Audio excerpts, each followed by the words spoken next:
आज की class voice video से जुड़ी हुई है। हमने पहले के अपने वीडियो में संविधान की आंतरिक व्यवस्था को 3 भागों में बांटकर स्पष्ट कर दिया था, लेकिन इस पूरे स्पष्टीकरण में संविधान के भाग, उनके विषय, अध्याय तथा उनके विषय और उप विषयों का तो पता चला था, लेकिन संवैधानिक अनुच्छेदों के अंतर्गत आने वाले विषय क्या हैं, इस बात को वहां पर उजागर न करके उसे एक अलग से वीडियो में बताने के बारे में कहा गया था। संविधान की आंतरिक व्यवस्था के इसी वीडियो से आगे आज की क्लास वीडियो में हम संविधान के सारे अनुच्छेदों को क्रमशः आपके सामने लाएंगे। आज के वीडियो को हिंदी और इंग्लिश दोनों माध्यम से जोड़कर बनाया गया है ताकि किसी भी माध्यम के विद्यार्थी इन अनुच्छेदों से जुड़ पाए। इसके साथ ही आज हिंदी माध्यम के विद्यार्थी को भी कई अनुच्छेदों को ठीक से समझने के लिए अंग्रेजी भाषा का इस्तेमाल करना पड़ता है। आज के वीडियो में हम किसी भी अनुच्छेद को एक्सप्लेन नहीं करेंगे। आज के वीडियो में संविधान के प्रत्येक अनुच्छेद का विषय क्या है, यहां पर केवल उसे ही बताया जाएगा। इसलिए आप विद्यार्थी आज के वीडियो में संविधान से जुड़े अनुच्छेदों और उससे जुड़े हुए विषय उस पर ठीक से ध्यान देंगे। सामान्यतः इन संवैधानिक अनुच्छेदों और उनके विषयों से जुड़कर आईएएस और पीसीएस की प्रारंभिक परीक्षा में 2 से 3 प्रश्न आते रहते हैं, जबकि आने वाले समय में मुख्य परीक्षा में विषयों के विश्लेषण के समय तथा साक्षात्कार के प्रश्नों का उत्तर देते समय इन संवैधानिक अनुच्छेदों तथा इनके विषयों का ज्ञान काफी महत्वपूर्ण हो जाता है।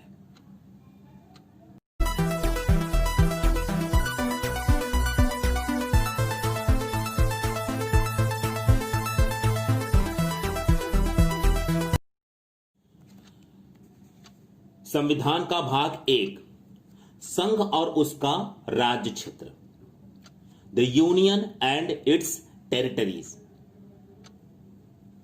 इससे जुड़े जो अनुच्छेद हैं वो अनुच्छेद 1 से 4 तक हैं। इसका पहला अनुच्छेद संघ का नाम और राज्य क्षेत्र है।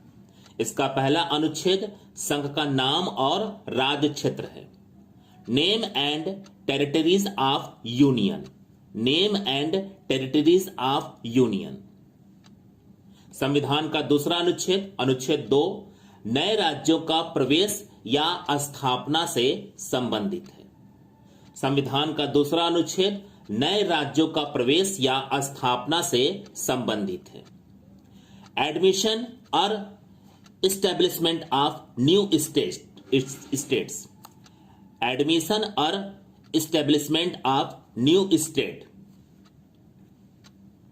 संविधान का अनुच्छेद 2 क, सिक्किम का संघ के साथ सहयुक्त किया जाना, इस विषय से संबंधित है।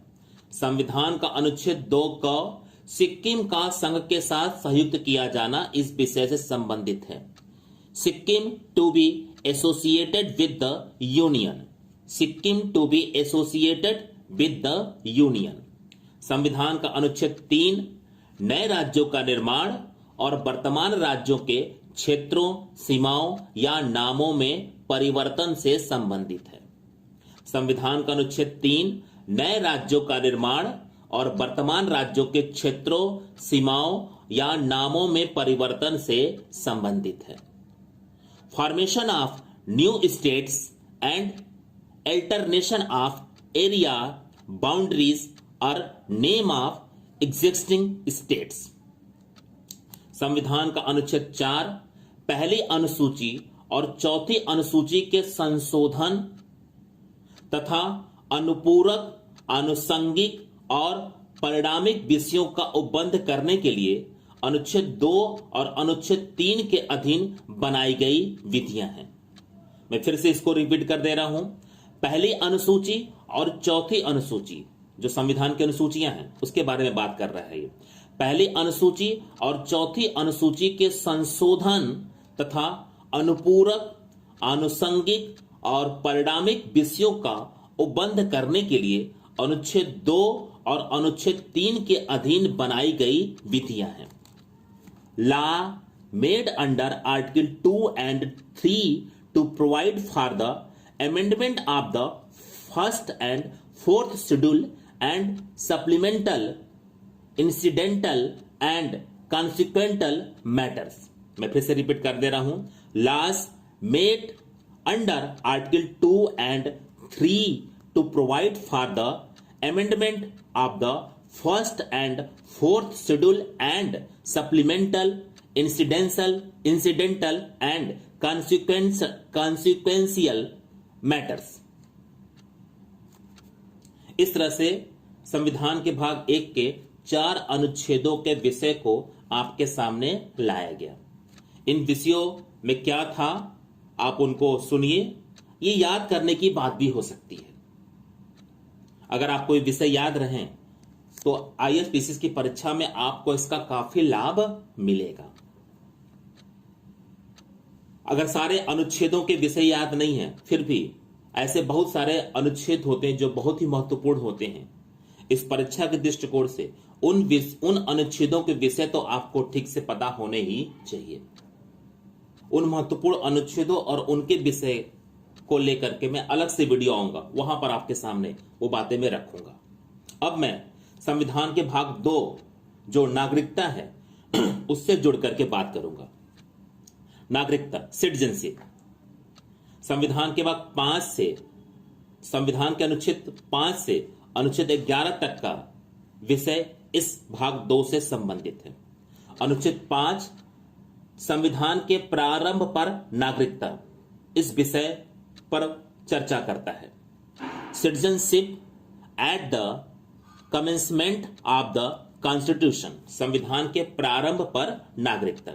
संविधान का अनुच्छेद 6 पाकिस्तान से भारत को प्रव्रजन करने वाले कुछ व्यक्तियों के नागरिकता के अधिकार की बात करता है।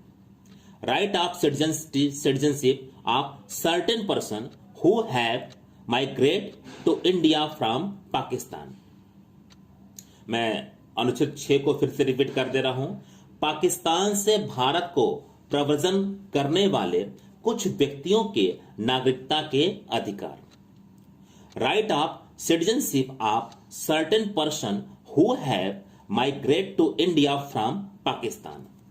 अनुच्छेद 7 पाकिस्तान को प्रव्रजन करने वाले कुछ व्यक्तियों के नागरिकता के अधिकार। अनुच्छेद 7 पाकिस्तान को प्रव्रजन करने वाले कुछ व्यक्तियों के नागरिकता के अधिकार की बात करता है। Right of citizenship of certain migrants to Pakistan. Right of citizenship of certain migrants to Pakistan. अनुच्छेद 8 भारत के बाहर रहने वाले भारतीय उद्भव के कुछ व्यक्तियों के नागरिकता के अधिकार की बात करता है। भारत के बाहर रहने वाले भारतीय उद्भव के कुछ व्यक्तियों के नागरिकता के अधिकार की बात करता है। Right of citizenship of certain person of India origin residing outside India. अनुच्छेद 9 विदेशी राज्य की नागरिकता स्वेच्छा से अर्जित करने वाले व्यक्तियों का नागरिक न होना, इस विषय को स्पष्ट कर रहा है। विदेशी राज्य की नागरिकता स्वेच्छा से अर्जित करने वाले व्यक्तियों का नागरिक न होना।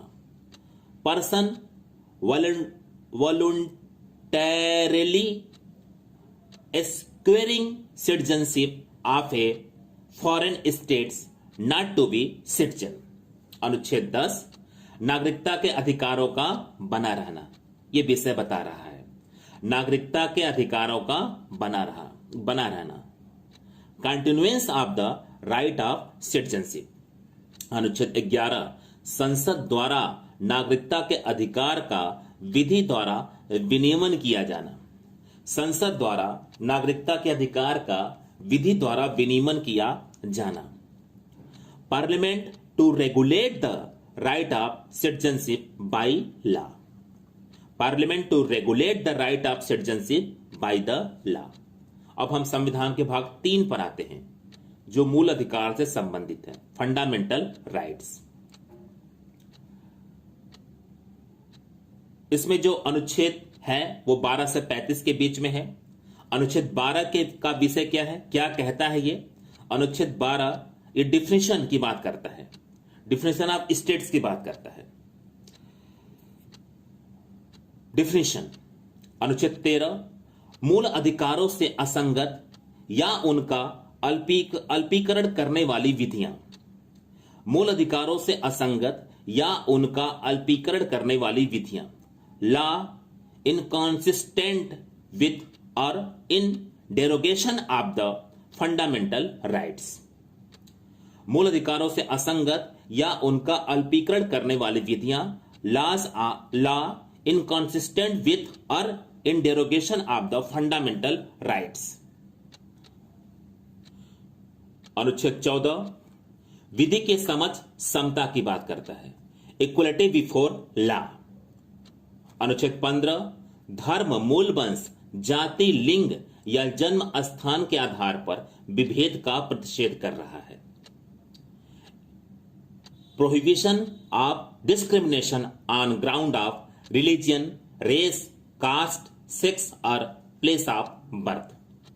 अनुच्छेद 16 लोक नियोजन के विषय में अवसर की समता की बात करता है, equality of opportunity in matter of public employment. अनुच्छेद 17 अस्पृश्यता का अंत, इसकी बात करता है, एबोलिशन ऑफ अनटचेबिलिटी। अस्पृश्यता का अंत, एबोलिशन ऑफ अनटचेबिलिटी। अनुच्छेद 18 उपाधियों का अंत, इसकी बात करता है, एबोलिशन ऑफ टाइटल्स। अनुच्छेद 14 से 18 तक के सारे अनुच्छेद मूल अधिकारों के एक मूल अधिकार समता के अधिकार से संबंधित है। राइट टू इक्वलिटी, समता का अधिकार, उससे संबंधित है। समता के अधिकार के अंतर्गत आने वाले 14 से 18 के बीच के जो अनुच्छेद है उनके विषयों को आपके सामने अभी स्पष्ट कर दिया गया। आगे हम चलते हैं, स्वतंत्रता का अधिकार। मूल अधिकार के अंतर्गत एक अधिकार और है स्वतंत्रता का अधिकार। 18 के बाद इस अधिकार का उल्लेख है और इससे जुड़े हुए अनुच्छेद हैं 19, 20, 21 और 22। क्या है यह अनुच्छेद? अनुच्छेद 19 कहता है वाक स्वातंत्र आदि विषयक कुछ अधिकारों का संरक्षण, protection of certain rights regarding freedom of speech it's etcetera etcetera. अनुच्छेद 20 अपराधों के लिए दोष सिद्धि के संबंध में संरक्षण, protection in respect of conviction for offence, protection in respect of conviction for offence. अनुच्छेद 21 प्राण और दैहिक स्वतंत्रता का संरक्षण है, प्राण और दैहिक स्वतंत्रता का संरक्षण है, protection of life and personal liberty, protection of life and personal liberty. यहीं पर अनुच्छेद 21 का शिक्षा का अधिकार इससे जुड़ा हुआ है, 21 का शिक्षा का अधिकार इससे जुड़ा हुआ है। Right to education, right to education. अनुच्छेद 22 कुछ दशाओं में गिरफ्तारी और निरोध से संरक्षण है, अनुच्छेद 22 कुछ दशाओं में गिरफ्तारी और निरोध से संरक्षण है। Protection against arrest and detention in certain cases, protection against arrest and detention in certain cases. अगला मूल अधिकार है शोषण के विरुद्ध अधिकार, राइट अगेंस्ट एक्सप्लॉयटेशन। इससे जुड़े अनुच्छेद 23 और 24 है। क्या कहता है अनुच्छेद 23? मानव के दुर्व्यापार और बलात् श्रम का प्रतिषेध। अनुच्छेद 23 कहता है मानव के दुर्व्यापार और बलात् श्रम का प्रतिषेध, prohibition of traffic in human being and forced labour. अनुच्छेद 24 क्या कहता है? कारखानों आदि में बालकों के नियोजन का प्रतिषेध, prohibition of employment of children in factories etcetera, कारखानों आदि में, फैक्ट्रीज एसेट्रा। अगला मूल अधिकार है धर्म की स्वतंत्रता का अधिकार। इससे जुड़े हुए जो अनुच्छेद है वो है 25 से 28 के बीच में। तो क्या है अनुच्छेद 25? अंतःकरण की और धर्म के अबाध रूप से मानने, आचरण करने और प्रचार करने की स्वतंत्रता। Freedom of conscience and free profession, practice and propagation of religions. अंतःकरण की और धर्म के अबाध रूप से मानने, आचरण और प्रचार करने की स्वतंत्रता। Freedom of conscience and free profession, practice and propagation of religions. अनुच्छेद 26 कहता है धार्मिक कार्यों के प्रबंध की स्वतंत्रता। अनुच्छेद 26 क्या कहता है? धार्मिक कार्यों के प्रबंध की स्वतंत्रता। Freedom to manage religious affair. अनुच्छेद 27 किसी विशिष्ट धर्म की अभिवृद्धि के लिए करों के संदाय के बारे में स्वतंत्रता। किसी विशिष्ट धर्म की अभिवृद्धि के लिए करों के संदाय के बारे में स्वतंत्रता। Freedom as to payment of taxes for promotion of any particular religion. Freedom as to payment of taxes for promotion of any particular religion. अनुच्छेद 28 क्या कहता है? कुछ शिक्षा संस्थाओं में धार्मिक शिक्षा या धार्मिक उपासना में उपस्थित होने के बारे में स्वतंत्रता। कुछ शिक्षा संस्थाओं में धार्मिक शिक्षा या धार्मिक उपासना में उपस्थित होने के बारे में स्वतंत्रता। Freedom as to attendance at religious instruction और religious worship in certain educational institution. कुछ शिक्षा संस्थाओं में धार्मिक शिक्षा या धार्मिक उपासना में उपस्थित होने के बारे में स्वतंत्रता। Freedom as to attendance at religious instruction और religious worship in certain educational institution. अगला फंडामेंटल राइट जो मूल अधिकार है हमारा है वो है संस्कृति और शिक्षा संबंधी अधिकार, कल्चरल एंड एजुकेशनल राइट्स। संस्कृति और शिक्षा संबंधी अधिकार, कल्चरल एंड एजुकेशनल राइट्स। इससे जो जुड़ा हुआ अनुच्छेद है उसमें अनुच्छेद 29 क्या कहता है आपका? अल्पसंख्यक वर्गों के हितों का संरक्षण, protection of interest of minorities, protection of interest of minorities, अल्पसंख्यक वर्गों के हितों का संरक्षण। अनुच्छेद 30 क्या कहता है?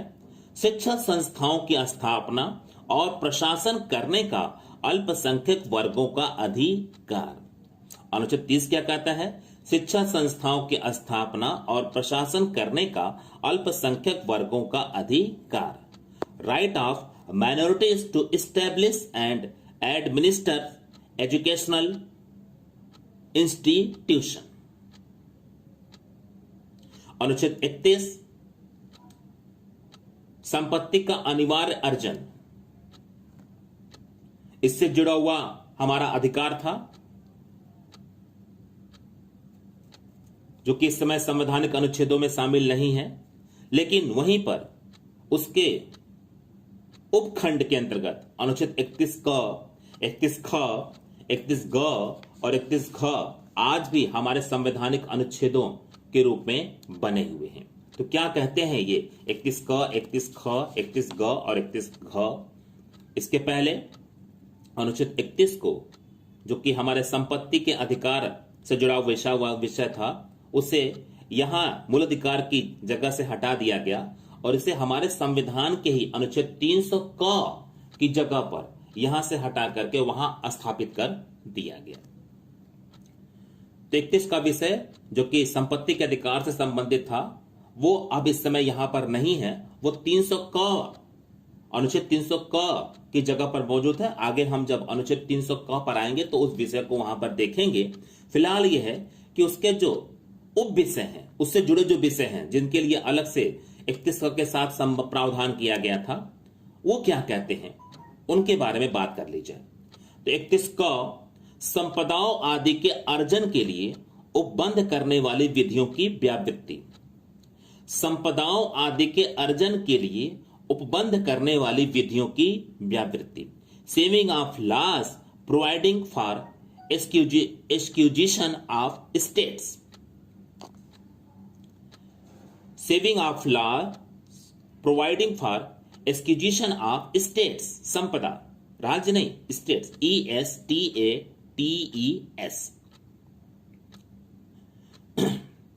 31 ख, कुछ अधिनियमों और विनियमों का विधि मान्यकरण। Validation of certain acts and regulation, कुछ अधिनियमों और विनियमों का विधि मान्यकरण। Validation of certain acts and regulation. 31 ग क्या कहता है? कुछ निदेशक तत्वों को प्रभावी करने वाली विधियों की व्यावृत्ति। कुछ निदेशक तत्वों को प्रभावी करने वाली विधियों की व्यावृत्ति। कुछ निदेशक तत्वों को प्रभावित करने वाली विधियों की व्यावृत्ति। Saving of laws giving effect to certain directive principle. Saving of law giving effect to certain directive principle. 31 ख कहता है राष्ट्र विरोधी क्रियाकलाप के संबंध में विधियों की व्यावृत्ति। राष्ट्र विरोधी क्रियाकलाप के संबंध में विधियों की व्यावृत्ति। व्यावृत्ति को इंग्लिश में शेविंग से जोड़ करके देख रहे हैं। सुरक्षा। Saving of law in respect of anti national activities. Saving of laws in respect of anti national activities. और अंतिम मूल अधिकार है संवैधानिक उपचारों का अधिकार। इससे जुड़े जो अनुच्छेद है वो 32 से 35 के बीच में है। तो क्या कहता है अनुच्छेद 32? इस भाग द्वारा प्रदत्त अधिकारों को प्रवर्तित कराने के लिए उपबंध। जो अंतिम मूल अधिकार है संवैधानिक उपचारों का अधिकार है, इसको राइट टू कॉन्स्टिट्यूशनल रेमेडीज भी कहते हैं इंग्लिश में। अनुच्छेद 32 क्या कहता है? इस अधिकार से जुड़ा हुआ अनुच्छेद, इस भाग द्वारा प्रदत्त अधिकारों को प्रवर्तित कराने के लिए उपचार। Remedies for enforcement of rights conferred by this part. अनुच्छेद 32 क भी यहां पर एक अनुच्छेद है 32 क, राज्य विधियों की संवैधानिक वैधता पर अनुच्छेद 32 के अधीन कार्यवाहियों में विचार न किया जाना। राज्य विधियों की संवैधानिक वैधता पर अनुच्छेद 32 के अधीन कार्यवाहियों में विचार न किया जाना। Constitutional validity of states law not to be considered in proceeding under article 32। 33 क्या कहता है?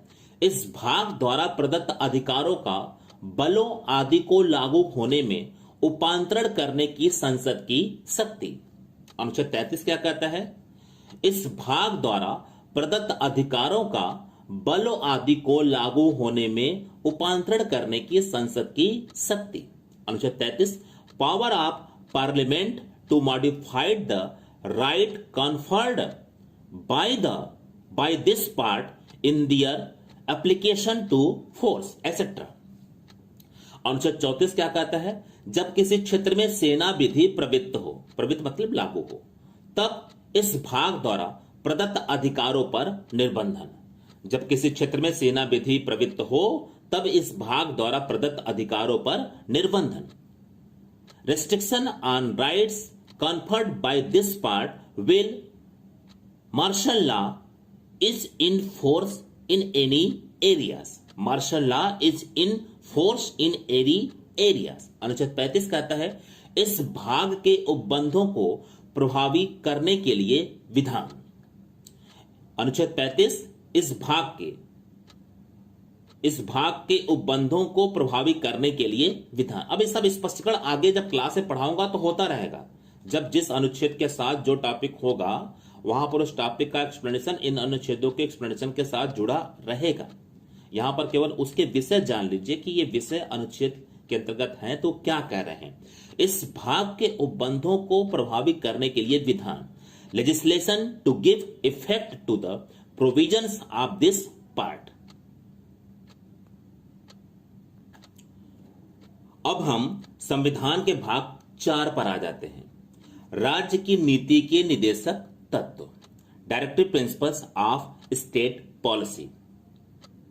इससे जुड़ा हुआ जो अनुच्छेद है वो 36 से 51 के बीच में है। क्या कहता है अनुच्छेद 36? डिफिनेशन की बात करता है। अनुच्छेद 36 परिभाषित करता है राज्य को, स्टेट को। अनुच्छेद 37 क्या कहता है? इस भाग में अंतर्विष्ट तत्वों का लागू होना, application of the principles contained in this part. इस भाग में अंतर्विष्ट तत्वों का लागू होना, application of the principles contained in this part. अनुच्छेद 38 राज्य लोक कल्याण की अभिवृद्धि के लिए सामाजिक व्यवस्था बनाएगा। राज्य लोक कल्याण की अभिवृद्धि के लिए सामाजिक व्यवस्था बनाएगा। अनुच्छेद 38 states to secure a social order for the promotion of welfare of the people. State to secure a social order for the promotion of the welfare of the people. 38 अनुच्छेद 39 क्या कहता है? राज्य द्वारा अनुसरणीय कुछ नीति तत्व। अनुच्छेद 39 राज्य द्वारा अनुसरणीय कुछ नीति तत्व की बात करता है। Certain principles of policy to be followed by the states. Certain principles of policy to be followed by the states. अनुच्छेद 39 के ही अंतर्गत 39 क है समान न्याय और निःशुल्क विधिक सहायता, equal justice and free legal aid. अनुच्छेद 40 ग्राम पंचायतों का संगठन, इसके बारे में बात करता है। ऑर्गेनाइजेशन ऑफ विलेज पंचायत, ग्राम पंचायतों का संगठन, ऑर्गेनाइजेशन ऑफ विलेज पंचायत। अनुच्छेद 41 कुछ दशाओं में काम, शिक्षा और लोक सहायता पाने का अधिकार, right to work, to education and to public assistance in certain cases. कुछ दशाओं में काम, शिक्षा और लोक सहायता पाने का अधिकार, right to work, to education and to public assistance in certain cases. अनुच्छेद 42 काम की न्याय संगत और मानवोचित दशाओं का तथा प्रसूति सहायता का उपबंध। अनुच्छेद 42 काम की न्याय संगत और मानवोचित दशाओं का तथा प्रसूति सहायता का उपबंध। Provisions for just and human condition of work and maternity relief. Provisions for just and human condition of work and maternity relief. अनुच्छेद 43 कर्मकारों के लिए निर्वाह मजदूरी की बात करता है। Living wages etcetera for worker, living wages etcetera for worker. अनुच्छेद 43 क उद्योगों के प्रबंध में कर्मकारों का भाग लेना। अनुच्छेद 43 क उद्योगों के प्रबंध में कर्मकारों का भाग लेना, इससे संबंधित है। Participation of worker in management of industries, participation of workers in management of industries. 41 ख सहकारी समितियों की वृद्धि की बात करता है। प्रमोशन ऑफ कोऑपरेटिव सोसाइटीज, सहकारी समितियों की वृद्धि, प्रमोशन ऑफ कोऑपरेटिव सोसाइटीज। अनुच्छेद 44 नागरिकों के लिए एक समान सिविल संहिता की बात करता है। अनुच्छेद 44 काफी विवादास्पद अनुच्छेद है ये। अनुच्छेद 44 नागरिकों के लिए एक समान सिविल संहिता की बात करता है। Uniform civil code for citizens. अनुच्छेद 45 6 वर्ष से कम के बालकों के लिए बाल्यावस्था, देखरेख और शिक्षा।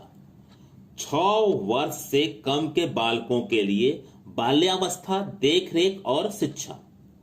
Provisions for early childhood care and education to children before the age of 6 year. अनुच्छेद 46 अनुसूचित जातियों, अनुसूचित जनजातियों और अन्य दुर्बल वर्गों के शिक्षा और अर्थ संबंधी हितों की अभिवृद्धि की बात करता है। अनुसूचित जाति, अनुसूचित जनजातियों और अन्य दुर्बल वर्गों के शिक्षा और अर्थ संबंधी हितों की अभिवृद्धि की बात करता है। Promotion of educational and economic interest of scheduled caste, scheduled tribe and other weaker section. अनुच्छेद 47 पोषाहार स्तर और जीवन स्तर को ऊंचा करने तथा लोक स्वास्थ्य का सुधार करने का राज्य का कर्तव्य, इसकी बात करता है। Duties of the states to raises the level of nutrition and the standard of living and to improve public health. अनुच्छेद 48 कृषि और पशुपालन का संगठन, इसकी बात करता है।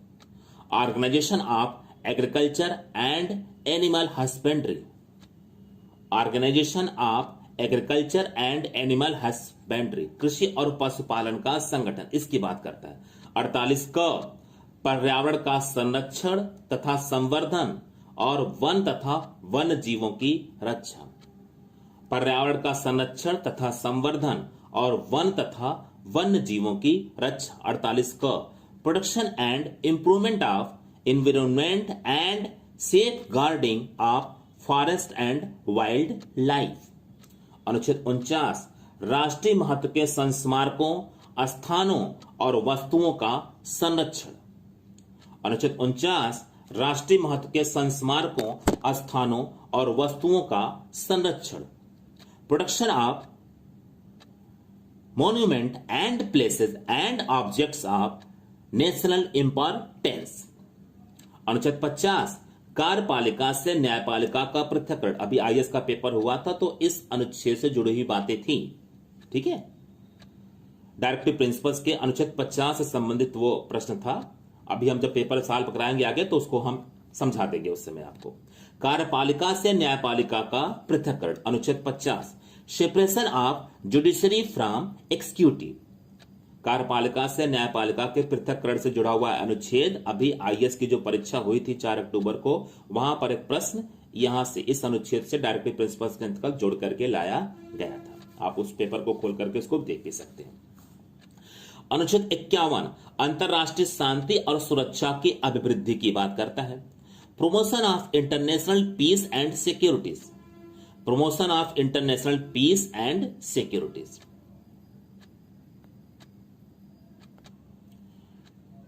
संविधान का भाग 4 क मूल कर्तव्यों से जुड़ा हुआ है, फंडामेंटल ड्यूटीज। हमारे मूल संविधान में केवल भाग 4 क के अंतर्गत 51 क अनुच्छेद का उल्लेख है। मूल कर्तव्यों के अंतर्गत जो विषय हैं हमारे संविधान में उसको उल्लिखित नहीं किया गया। इसलिए यहां पर मैं आपके सामने उन पूरे विषयों को उल्लिखित कर दे रहा हूं कि आखिर मूल कर्तव्यों के सारे विषय क्या हैं। तो संविधान के 42वें संविधान संशोधन अधिनियम 1976 द्वारा संविधान के भाग 4 के पश्चात एक नया भाग 4 क जोड़ा गया था, जिसके द्वारा पहली बार संविधान में नागरिकों के मूल कर्तव्यों को समाविष्ट किया गया है। नए अनुच्छेद 51 क के अनुसार भारत के प्रत्येक नागरिक का यह कर्तव्य होगा कि वह क संविधान का पालन करे और उसके आदर्शों, संस्थाओं, राष्ट्रध्वज और राष्ट्रगान का आदर करे। मैं फिर से रिपीट कर दे रहा हूं, क जो पहला फंडामेंटल ड्यूटीज है हमारा, संविधान का पालन करे और उसके आदर्शों, संस्थाओं, राष्ट्रध्वज और राष्ट्रगान का आदर करे। हमारा जो दूसरा फंडामेंटल ड्यूटीज है, मूल कर्तव्य है, स्वतंत्रता के लिए हमारे राष्ट्रीय आंदोलनों को प्रेरित करने वाले उच्च आदर्शों को हृदय में संजोए रखें और उनका पालन करें। स्वतंत्रता के लिए हमारे राष्ट्रीय आंदोलनों को प्रेरित करने वाले उच्च आदर्शों को हृदय में संजोए रखें और उसका पालन करें। तीसरा जो फंडामेंटल ड्यूटीज है, जिसे यहां पर ग के रूप में दर्शाया गया है, भारत की प्रभुता, एकता और अखंडता की रक्षा करें और अक्षुण्ण बनाए रखें। भारत की प्रभुता, एकता और अखंडता की रक्षा करें और उसे अक्षुण्ण बनाए रखें। जो चौथा फंडामेंटल ड्यूटीज है, देश की रक्षा करें और आह्वान किए जाने पर राष्ट्र की सेवा करें। देश की रक्षा करें और आह्वान किए जाने पर राष्ट्र की सेवा करें। यह हमारा फंडामेंटल ड्यूटीज है। अंग, भारत के सभी लोगों में समरसता और समान भ्रातृत्व की भावना का निर्माण करें। अंग, भारत के सभी लोगों में समरसता और समान भ्रातृत्व की भावनाओं का निर्माण करें, जो धर्म, भाषा और प्रदेश या वर्ग पर आधारित सभी भेदभाव से परे हों। ऐसी प्रथाओं का त्याग करें जो स्त्रियों के सम्मान के विरुद्ध हो। ऐसी प्रथाओं का त्याग करें जो स्त्रियों के सम्मान के विरुद्ध हो। ये सब एक ही साथ है, मैं फिर से रिपीट कर दे रहा हूं इसको। भारत के सभी लोगों में समरसता और समान भ्रातृत्व की भावनाओं का निर्माण करें, जो धर्म, भाषा और प्रदेश या वर्ग पर आधारित सभी भेदभाव से परे हो। ऐसी प्रथाओं का त्याग करें जो स्त्रियों के सम्मान के विरुद्ध हो। अगला हमारा फंडामेंटल ड्यूटीज, जो कि छठवां है, हमारी सामाजिक संस्कृति की गौरवशाली परंपरा का महत्व समझें और उसका परिरक्षण करें। हमारी सामाजिक संस्कृति की गौरवशाली परंपरा का महत्व समझें। सामाजिक को इंग्लिश में कंपोजिट बोला जाएगा। हमारी सामाजिक संस्कृति की गौरवशाली परंपरा का महत्व समझें और उसका परिरक्षण करें। अगला जो हमारा फंडामेंटल ड्यूटीज है, प्राकृतिक पर्यावरण की, जिसके अंतर्गत वन, झील, नदी और वन्य जीव भी हैं, उनकी रक्षा करें, उनका संवर्धन करें तथा प्राणी मात्र के प्रति दया भाव रखें। मैं फिर से रिपीट कर दे रहा हूं इसको। हमारा जो सातवां फंडामेंटल ड्यूटीज है, प्राकृतिक पर्यावरण की, जिसके अंतर्गत वन, झील, नदी और वन्य जीव भी हैं, रक्षा करें, उनका संवर्धन करें तथा प्राणी मात्र के प्रति दया भाव रखें। अगला हमारा फंडामेंटल ड्यूटीज, जो कि आठवां होगा, वैज्ञानिक दृष्टिकोण, मानववाद और ज्ञानार्जन तथा सुधार की भावनाओं का विकास करें। वैज्ञानिक दृष्टिकोण, मानववाद और ज्ञानार्जन तथा सुधार की भावनाओं का विकास करें। अगला फंडामेंटल ड्यूटीज हमारा, सार्वजनिक संपत्ति को सुरक्षित रखें और हिंसा से दूर रहे।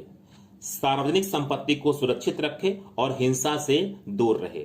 सार्वजनिक संपत्ति को सुरक्षित रखें और हिंसा से दूर रहे। और हमारा 10वां फंडामेंटल ड्यूटीज, व्यक्तिगत और सामूहिक गतिविधियों के सभी क्षेत्रों में उत्कर्ष की ओर बढ़ने का सतत प्रयास करें, जिससे राष्ट्र निरंतर बढ़ते हुए प्रयत्न और उपलब्धि की नई ऊंचाइयों को छू ले। मैं फिर से रिपीट कर देना उसको। व्यक्तिगत और सामूहिक गतिविधियों के सभी क्षेत्रों में उत्कर्ष की ओर बढ़ने का सतत प्रयास करें, जिससे राष्ट्र निरंतर बढ़ते हुए प्रयत्न और उपलब्धि की नई ऊंचाइयों को छू ले। और लास्ट में जो 11वां फंडामेंटल ड्यूटीज है, जिसे बाद में एक नए संशोधन के तहत जोड़ा गया था, इसके बारे में बात कर लेते हैं। 6 वर्ष की आयु से 14 वर्ष की आयु के बालकों के माता पिता और प्रतिपाल्य के संरक्षकों का यह कर्तव्य होगा कि वे इन्हें शिक्षा का अवसर प्रदान करें। यह खंड मूल कर्तव्यों के अध्याय में इसलिए जोड़ा गया क्योंकि अब एक नया अनुच्छेद 21 क जोड़कर 6 वर्ष की आयु से 14 वर्ष की आयु के बालकों के लिए शिक्षा को मूल अधिकार बना दिया गया था। और ये जो मूल अधिकार में मूल कर्तव्य में जो 11वां कर्तव्य अभी जो बता रहा हूं जोड़ा गया था, इसे 86वें संविधान संशोधन के माध्यम से सन 2000 में जोड़ा गया था। इसे 86वें संविधान संशोधन के माध्यम से सन 2000 में जोड़ा गया था। तो वैसे तो मैं अभी मूल कर्तव्य पढ़ा नहीं रहा हूं, लेकिन फिर भी मूल कर्तव्यों को जो कि संविधान में मूल कर्तव्य के रूप में दर्ज तो हैं, लेकिन मूल कर्तव्यों के विषय हमारे संविधान की जो संक्षिप्त रचना हमें पुस्तकों के रूप में पठन पाठन के लिए दी जाती है, उसमें उसका उल्लेख नहीं है। इसलिए मैं इन मूल कर्तव्यों को यहाँ पर 11 मूल कर्तव्यों के रूप में जो वर्तमान में हमारे मूल कर्तव्य के रूप में मौजूद हैं, उनको मैंने आपके सामने स्पष्ट कर दिया है, ताकि सिविल सेवा के विद्यार्थी से हट करके अगर आम जनता के अंतर्गत एक जागरूक नागरिक भी अगर इन वीडियो से जुड़ी बातों को सुन रहा हो तो उसे अपने मूल कर्तव्यों का सही बोध हो जाए। इस देश के नागरिक के रूप में हमें जिन मूल कर्तव्यों का पालन करने के लिए बोला जाता है संविधान के माध्यम से, वो सारे मूल कर्तव्य यहां पर आपके सामने ला दिए गए थे। अब संविधान के भाग 5 जिसका विषय संघ है, द यूनियन, उस पर आ जाते हैं। इससे जुड़ा जो हमारा संवैधानिक अनुच्छेद है वह अनुच्छेद 52 से अनुच्छेद 151 के बीच में है। काफी लंबा यह भाग है। अनुच्छेद 52 क्या कहता है? भारत का राष्ट्रपति, द प्रेसिडेंट ऑफ इंडिया, यहां पर भारत के राष्ट्रपति का उल्लेख किया गया है। अनुच्छेद 53 संघ की कार्यपालिका शक्ति, संघ की कार्यपालिका शक्ति क्या है, किसमें नहीं थे, इसका उल्लेख किया गया है। अनुच्छेद 53 executive power of the union, क्या है संघ की कार्यपालिका, संघ की कार्यपालिका शक्ति क्या है, इसका उल्लेख किया गया। अनुच्छेद 54 राष्ट्रपति का निर्वाचन, अब इसका विस्तार से इसमें वर्णन है कि राष्ट्रपति का निर्वाचन कैसे होता है। इलेक्शन ऑफ प्रेसिडेंट, अनुच्छेद 55 राष्ट्रपति के निर्वाचन की रीति, manner of election of president. अनुच्छेद 56 राष्ट्रपति की पदावधि, term of office of president, term of office of president. अनुच्छेद 57 पुनर्निर्वाचन के लिए पात्रता, eligibility for re election, eligibility for re election. अनुच्छेद 58 राष्ट्रपति निर्वाचित होने के लिए अर्हताएं, qualification for election as president. अनुच्छेद 59 राष्ट्रपति के पद के लिए शर्तें, कंडीशन ऑफ प्रेसिडेंट ऑफिस। अनुच्छेद 60 राष्ट्रपति द्वारा शपथ या प्रतिज्ञान, ओथ और affirmation by the president, oath और एफर्मेशन बाय द प्रेसिडेंट। अनुच्छेद 61 राष्ट्रपति पर महाभियोग चलाने की प्रक्रिया, procedure for impeachment of the president, procedure for the impeachment of the president. अनुच्छेद 62 राष्ट्रपति के पद में रिक्ति को भरने के लिए निर्वाचन करने का समय और आकस्मिक रिक्ति को भरने के लिए निर्वाचित व्यक्ति की पदावधि। मैं फिर से रिपीट कर दूं, राष्ट्रपति के पद में रिक्ति को भरने के लिए निर्वाचन करने का समय और आकस्मिक रिक्ति को भरने के लिए निर्वाचित व्यक्ति की पदावधि। Time of holding election to fill vacancy in the office of president and the term of office of person elected to fill casual vacancy. अनुच्छेद 63 भारत का उपराष्ट्रपति, the vice president of India. अनुच्छेद 64 उपराष्ट्रपति का राज्यसभा का पदेन सभापति होना, अनुच्छेद 64 उपराष्ट्रपति का राज्यसभा का पदेन सभापति होना। The vice president to be ex officio chairman of the council of states, the vice president to be ex officio chairman of the council of states. अनुच्छेद 65 राष्ट्रपति के पद में आकस्मिक रिक्ति के दौरान या उसकी अनुपस्थिति में उपस्थिति का राष्ट्रपति के रूप में कार्य करना या उसके कृत्यों का निर्वहन। मैं फिर से रिपीट कर दे रहा हूं, राष्ट्रपति के पद में आकस्मिक रिक्ति के दौरान या उसकी अनुपस्थिति में उपराष्ट्रपति का राष्ट्रपति के रूप में कार्य करना या उसके कृत्यों का निर्वहन। अनुच्छेद 65 the vice president to act as president or to discharge his function during casual vacancies in the office or during the absence of president। अनुच्छेद 66 उपराष्ट्रपति का निर्वाचन, इसके बारे में बात करता है, इलेक्शन ऑफ वाइस प्रेसिडेंट। अनुच्छेद 67 उपराष्ट्रपति की पदावधि की बात करता है, term of office of vice president. अनुच्छेद 68 उपराष्ट्रपति के पद में रिक्ति को भरने के लिए निर्वाचन करने का समय और आकस्मिक रिक्ति को भरने के लिए निर्वाचित व्यक्ति की पदावधि। Time of holding election to fill vacancies in the office of vice president and the term of vice of person elected to fill casual vacancy.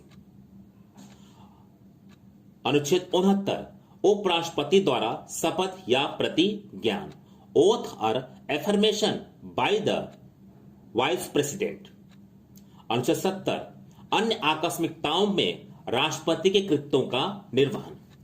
Discharge of president function in other contingencies. Discharge of president function in other contingencies, कुछ अन्य आकस्मिकताओं में राष्ट्रपति के कृत्यों का निर्वहन। अनुच्छेद 71 राष्ट्रपति या उपराष्ट्रपति के निर्वाचन से संबंधित या संसक्त विषय, मैटर रिलेटिंग टू और connected with the election of A president और वाइस प्रेसिडेंट। अनुच्छेद 72 क्षमा आदि की और कुछ मामलों में दंडादेश के निलंबन, परिहार या लघुकरण की राष्ट्रपति की शक्ति। Power of president to grant pardons etcetera and to suspended remits और commits sentence in certain cases. 73 अनुच्छेद 73 संघ की कार्यपालिका शक्ति का विस्तार, extent of executive power of the union, संघ की कार्यपालिका शक्ति का विस्तार। अनुच्छेद 74 राष्ट्रपति को सहायता और सलाह देने के लिए मंत्री परिषद, council of minister to aid and advice president. राष्ट्रपति को सहायता और सलाह देने के लिए मंत्री परिषद, council of minister to aid and advice president. और अनुच्छेद 75 मंत्रियों के बारे में अन्य उपबंध, other provisions as to minister, मंत्रियों के बारे में अन्य उपबंध कुछ होंगे, जो भी है विस्तार से उसको हम जानेंगे अनुच्छेद के रूप में। तो मंत्रियों के बारे में अन्य उपबंध, other provisions as to minister. अनुच्छेद 76 भारत का महान्यायवादी, अटॉर्नी जनरल फॉर इंडिया। अनुच्छेद 77 भारत सरकार के कार्य का संचालन, conduct of business of the government of India, भारत सरकार के कार्य का संचालन, conduct of business of government of India. अनुच्छेद 78 राष्ट्रपति को जानकारी देने आदि के संबंध में प्रधानमंत्री के कर्तव्य, duties of prime minister as respect the furnishing of information to the president etcetera. आगे अभी तक की सारी बातें भाग 5 के अध्याय 1 के अंतर्गत थी। अब भाग 5 के अध्याय 2 के अंतर्गत जो अनुच्छेद है हम उसकी चर्चा करते हैं। अनुच्छेद 79 79 संसद का गठन, अध्याय 2 इसका विषय संसद है, तो उससे जुड़े अनुच्छेद है। 79 संसद का गठन, कॉन्स्टिट्यूशन ऑफ पार्लियामेंट। अनुच्छेद 80 राज्यसभा की संरचना, composition of the council of states. अनुच्छेद 81 लोकसभा की संरचना, composition of the house of the people. और अनुच्छेद 82 प्रत्येक जनगणना के पश्चात पुनः समायोजन, रीएडजस्टमेंट आफ्टर ईच सेंसस। अनुच्छेद 83 संसद के सदनों की अवधि, duration of house of parliament. अनुच्छेद 84 संसद की सदस्यता के लिए अर्हता, qualification for membership of parliament. अनुच्छेद 85 संसद के सत्र, सत्रावसान और विघटन। अनुच्छेद 85 संसद के सत्र, सत्रावसान और विघटन। Session of parliament prorogation and dissolution. Session of parliament prorogation and dissolution. अनुच्छेद 86 सदनों में अभिभाषण का और उनको संदेश भेजने का राष्ट्रपति का अधिकार। अनुच्छेद 86 right of president to address and send message to house, right of president to address and send message to house. 87 राष्ट्रपति का विशेष अभिभाषण, special address by the president, special address by the president. 87 86 सदनों के बारे में मंत्रियों और महान्यायवादी के अधिकार, right of minister and attorney general as respects house, right of minister and attorney general as respect house, right of minister and attorney general as respect house. अगला अनुच्छेद है 89 राज्यसभा का सभापति और उपसभापति, the chairman and deputy chairman of the council of states, अनुच्छेद 90 उपराष्ट्रपति का पद रिक्त होना, पद त्याग और पद से हटाया जाना। Vacation and resignation of and removal from the office of deputy chairman. अनुच्छेद 91 सभापति के पद के कर्तव्यों, अगर यहां पर उपराष्ट्रपति बोल दिया हो तो अनुच्छेद 90 में वो उपसभापति शब्द है। मैं मिस कर रहा हूं, मैंने क्या बोला था, लेकिन फिर अगर मैंने उपराष्ट्रपति बोला होगा तो उपसभापति होगा, उपसभापति बोला होगा तो फिर ठीक ही है, फिर वो कोई दिक्कत नहीं है। अनुच्छेद 91 सभापति के पद के कर्तव्यों का पालन करने या सभापति के रूप में काम करने की उपसभापति या अन्य व्यक्ति की शक्ति। Power of the deputy chairman और other person to perform the duties of the office of और टू एक्ट एज चेयरमैन। 92 जब सभापति या उपसभापति को पद से हटाने का कोई संकल्प विचाराधीन है तब उसका पीठासीन न होना। 92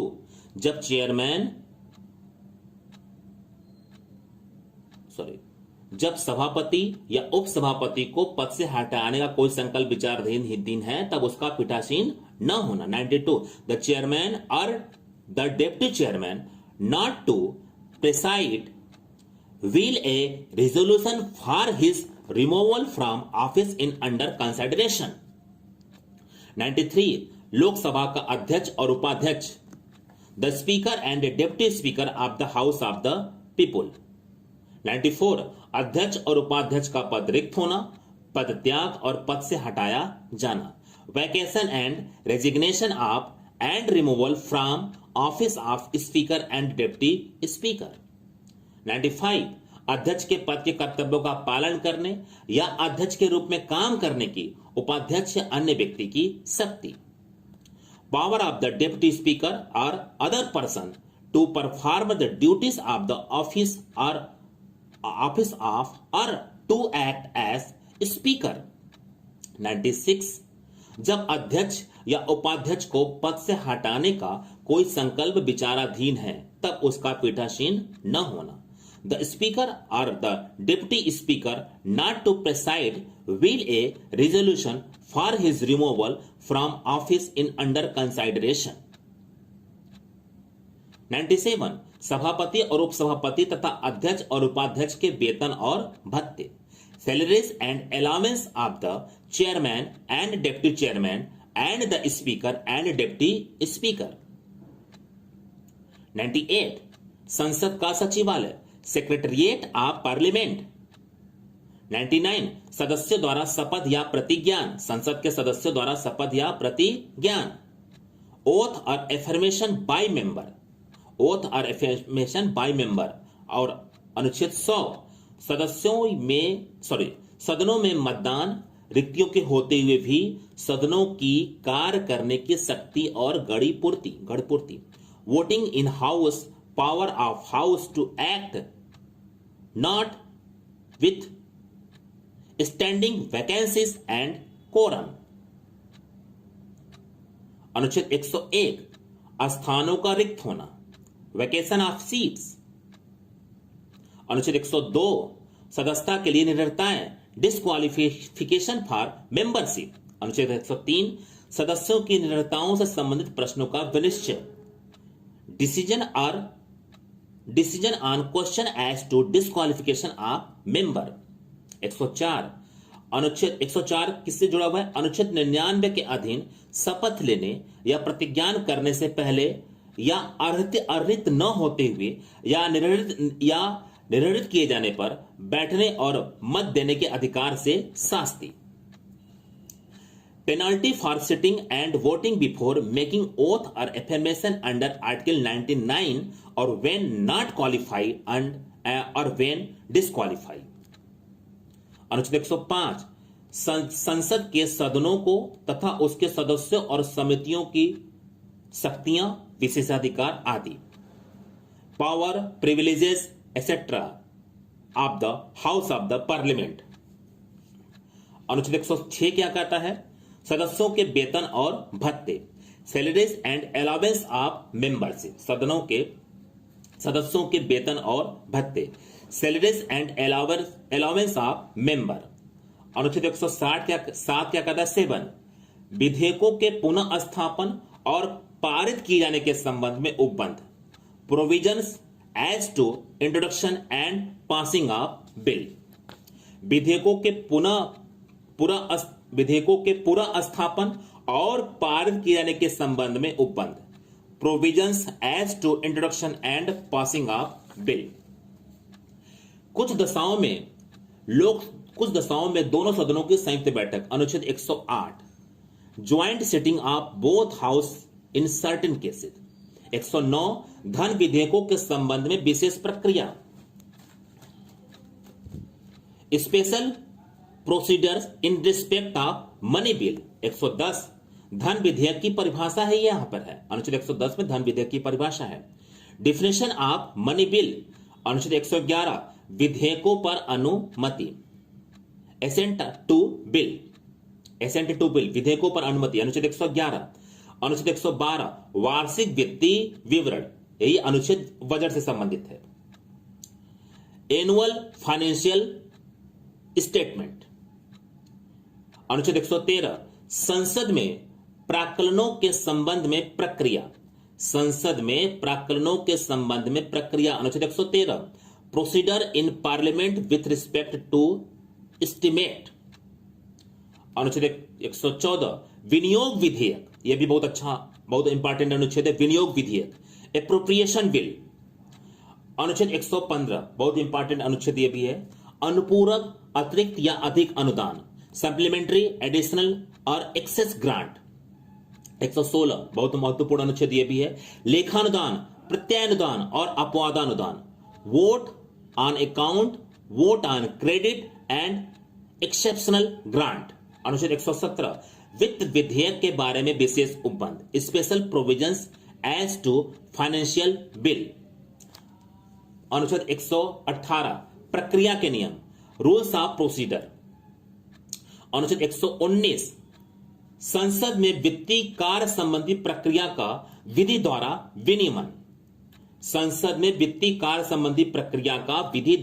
विनियमन। अनुच्छेद 119 regulation by law of procedures in parliament in relation to financial business. अनुच्छेद 120 संसद में प्रयोग की जाने वाली भाषा। अनुच्छेद 120 संसद में प्रयोग की जाने वाली भाषा। Language to be used in parliament. अनुच्छेद 121 संसद में चर्चा पर निर्बंधन। Restriction on discussion in parliament. अनुच्छेद 122 न्यायालयों द्वारा संसद की कार्यवाहियों की जांच न किया जाना। Court not to inquire into proceeding of parliament. अध्याय 3 अब आता है। अध्याय 2 के अंतर्गत आने वाले अनुच्छेद हो चुके। अध्याय 3 इसके अंतर्गत एक अनुच्छेद है राष्ट्रपति की विधायी शक्तियां, legislative power of the president. इसके अंतर्गत एक अनुच्छेद है अनुच्छेद 123 संसद के विश्रांति काल में अध्यादेश प्रख्यापित करने की राष्ट्रपति की शक्ति। Power of president to promulgate ordinance during recess of parliament. Ordinance अध्यादेश। Power of president to promulgate ordinance during recess of parliament. संसद के विश्रांति काल में अध्यादेश प्रख्यापित करने की राष्ट्रपति की शक्ति। अब विस्तार से अनुच्छेद को हम आगे डिस्कस करेंगे। अध्याय 4 संघ की न्यायपालिका से जुड़ा हुआ विषय है, द यूनियन जुडिशरी। इसके अंतर्गत जो अनुच्छेद है उनके बारे में बात कर ले। अनुच्छेद 124 से अनुच्छेद शुरू होता है। अनुच्छेद 124 उच्चतम न्यायालय की स्थापना और गठन से संबंधित है। Establishment and constitution of supreme court. अनुच्छेद 125 न्यायाधीशों के वेतन आदि से जुड़ा हुआ विषय है। सैलरीज एड्स ऑफ जजेस। अनुच्छेद 126 कार्यकारी मुख्य न्यायाधीश की नियुक्ति, appointment of acting chief justice. अनुच्छेद 127 तदर्थ न्यायाधीशों की नियुक्ति, अपॉइंटमेंट ऑफ एडहॉक जजेस। अनुच्छेद 128 उच्चतम न्यायालय की बैठकों में सेवानिवृत्त न्यायाधीशों की उपस्थिति, अटेंडेंस ऑफ रिटायर्ड जज at sitting of the supreme court. अनुच्छेद 129 उच्चतम न्यायालय का अभिलेख न्यायालय होना। Supreme court to be a court of record. अनुच्छेद 130 उच्चतम न्यायालय का स्थान, सीट ऑफ सुप्रीम कोर्ट। अनुच्छेद 131 उच्चतम न्यायालय की आरंभिक अधिकारिता, original jurisdiction of supreme court. अनुच्छेद 131 क executive jurisdiction of the supreme court in regard. अनुच्छेद 131 क केंद्रीय विधियों की संवैधानिक वैधता से संबंधित प्रश्नों के बारे में उच्चतम न्यायालय की अनन्य अधिकारिता, इससे जुड़ा हुआ है और इसका इंग्लिश वर्जन है executive jurisdiction of the supreme court in regard. मैं फिर से इसको हिंदी में पढ़ दे रहा हूं। केंद्रीय विधियों की संवैधानिक वैधता से संबंधित प्रश्नों के बारे में उच्चतम न्यायालय की अनन्य अधिकारिता। अनुच्छेद 132 कुछ मामलों में उच्च न्यायालयों से अपीलों में उच्चतम न्यायालयों की अपीली अधिकारिता। अनुच्छेद 132 का इंग्लिश वर्जन है appellate jurisdiction of supreme court in appeals from. अनुच्छेद 133 उच्च न्यायालयों से सिविल विषयों से संबंधित अपीलों में उच्चतम न्यायालय की अपीली अधिकारिता। Appellate jurisdiction of supreme court in appeals from high court in regard to civil matter. 134 दांडिक विषयों में उच्चतम न्यायालय की अपीली अधिकारिता। Appellate jurisdiction of supreme court in regard to criminal matter. 134 क उच्चतम न्यायालय में अपील के लिए प्रमाण पत्र, certificate for appeal to the supreme court. 135 विद्यमान विधियों के अधीन फेडरल न्यायालय की अधिकारिता और शक्तियों का उच्चतम न्यायालय द्वारा प्रयुक्तव्य होना। Jurisdiction and power of the federal court under existing law to be is exercisable by the Supreme Court। 136 appeal के लिए उच्चतम न्यायालय की विशेष इजाजत। अपील के लिए उच्चतम न्यायालय की विशेष इजाजत, special leaves to appeal by the supreme court. 137 निर्णयों या आदेशों का उच्चतम न्यायालय द्वारा पुनर्विलोकन, रिव्यूज ऑफ जजमेंट और order by the supreme court. 138 उच्चतम न्यायालय की अधिकारिता की वृद्धि, enlargement of the jurisdiction of the supreme court. 139 कुछ रिट निकालने की शक्तियों का उच्चतम न्यायालय को प्रदत्त किया जाना। कुछ रीट निकालने की शक्तियों का उच्चतम न्यायालय को प्रदत्त किया जाना। Conferment on the supreme court of power to issue certain writs. 139 का कुछ मामलों का अंतरण। 139 का कुछ मामलों का अंतरण, ट्रांसफर ऑफ सर्टेन केसेस। 140 उच्चतम न्यायालय की आनुषंगिक शक्तियां, ancillaries power of supreme court. 141 उच्चतम न्यायालय द्वारा घोषित विधि का सभी न्यायालयों पर आबद्धकर होना, law declared by the supreme court to be binding on all courts. 142 अनुच्छेद 142 उच्चतम न्यायालय की डिक्रियों और आदेशों का प्रवर्तन और प्रकटीकरण आदि के बारे में आदेश, enforcement of decrees and order of supreme Court and order as to discovery. 143 उच्चतम न्यायालय से परामर्श करने के राष्ट्रपति की शक्ति, यह भी बहुत महत्वपूर्ण अनुच्छेद है, अक्सर परीक्षाओं में आता रहता है। Power of presidents to consult supreme court. 144 civil और न्यायिक प्राधिकारियों द्वारा उच्चतम न्यायालय की सहायता से कार्य किया जाना, civil and judicial authorities to act to aid of the supreme court. 144 का विधियों की संवैधानिक वैधता से संबंधित प्रश्नों के निपटारे के बारे में विशेष उपबंध। 144 का विधियों की संवैधानिक वैधता से संबंधित प्रश्नों के निपटारे के बारे में विशेष उपबंध, special provisions as to disposal of questions relating to constitutional validities of law. 145 अनुच्छेद 145 न्यायालय के नियम, रूल्स ऑफ कोर्ट एक्सेट्रा। 146 उच्चतम न्यायालय के अधिकारी और सेवक तथा व्यय, officers and servant and the expenses of the supreme court. उच्चतम न्यायालय के अधिकारी और सेवक तथा व्यय, officers and servant and the expenses of the supreme court.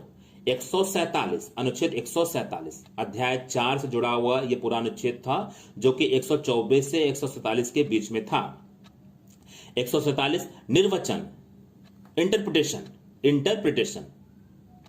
उसके बाद अध्याय 5 इससे जुड़ा हुआ जो अनुच्छेद है सीएजी पर बात करता है। यह भारत का नियंत्रक है, महालेखा परीक्षक, comptroller and auditor general in India.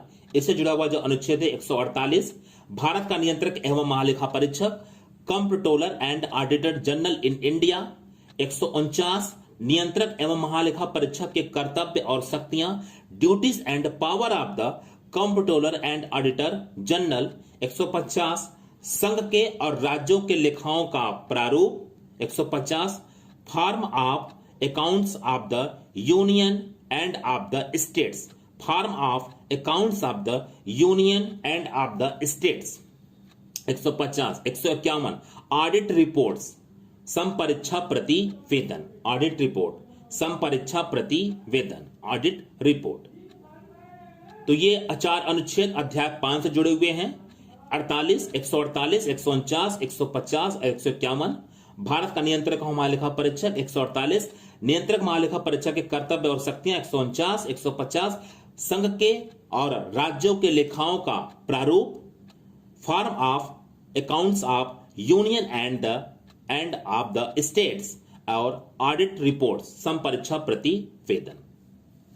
इस तरह से आज संवैधानिक अनुच्छेदों के अंतर्गत आने वाले विषयों पर जो ये पूरा वॉइस वीडियो चलाया जा रहा है, उसके पार्ट 1 के अंतर्गत हमने संविधान के भाग 5 तक के अंतर्गत आने वाले अनुच्छेद, जो कि अनुच्छेद 1 से 151 के बीच में रहे हैं, उससे जुड़े विषयों को हमने आज बता दिया। अब इसके पार्ट 2 में हम संविधान के भाग 6 के अंतर्गत अपने जो अनुच्छेद हैं उनसे अपनी बातें शुरू करेंगे, जो अनुच्छेद 152 से अपनी बातें कहना शुरू करेगा।